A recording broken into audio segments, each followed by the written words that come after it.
পাকিস্তানের ইসলামাবাদে আয়োজিত আমেরিকা ও ইরানের যুদ্ধবিরতি আলোচনার মধ্যেই ইরানে নতুন করে আকাশ প্রতিরক্ষায় অত্যাধুনিক অস্ত্র পাঠানোর প্রস্তুতি নিচ্ছে চায়না।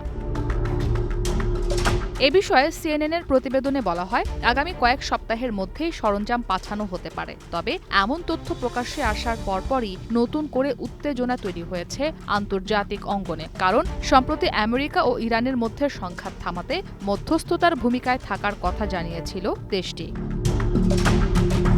গোয়েন্দা সূত্রগুলোর তথ্যমতে চায়না যে অস্ত্র পাঠানোর প্রস্তুতি নিচ্ছে তা ম্যান প্যাডস নামে পরিচিত। এ ধরনের অস্ত্র নিচুতে ওড়া যুদ্ধবিমান ও হেলিকপ্টারের জন্য বড় হুমকি। তবে এই অস্ত্র সরাসরি চায়না থেকে ইরানে পাঠানো হবে না, বরং তৃতীয় কোনো দেশের মাধ্যমে সরবরাহের চেষ্টা করা হবে, যাতে এর প্রকৃত উৎস গোপন রাখা যায় বলে জানায় দুজন গোয়েন্দা সূত্র।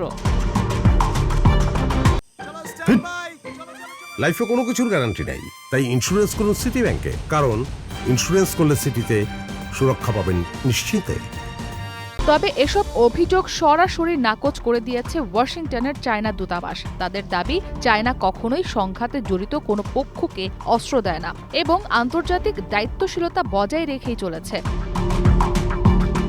বিশ্লেষকরা বলছেন, চায়না সরাসরি যুদ্ধে জড়াতে চায় না, তবে ইরানের সঙ্গে সম্পর্ক অটুট রাখতে এবং নিজেদের জ্বালানি নিরাপত্তা নিশ্চিত করতে পরোক্ষভাবে সহায়তা দিতে পারে। একই সঙ্গে আন্তর্জাতিক অঙ্গনেও এশিয়ার এই পরাশক্তি দেশ তাদের নিরপেক্ষ অবস্থানও ধরে রাখতে চাইছে। এদিকে আগামী মাসের শুরুতে চায়নার প্রেসিডেন্ট শি জিনপিং এর সঙ্গে বৈঠক করতে বেইজিং সফরে যাওয়ার কথা রয়েছে আমেরিকার প্রেসিডেন্ট ডোনাল্ড ট্রাম্পের।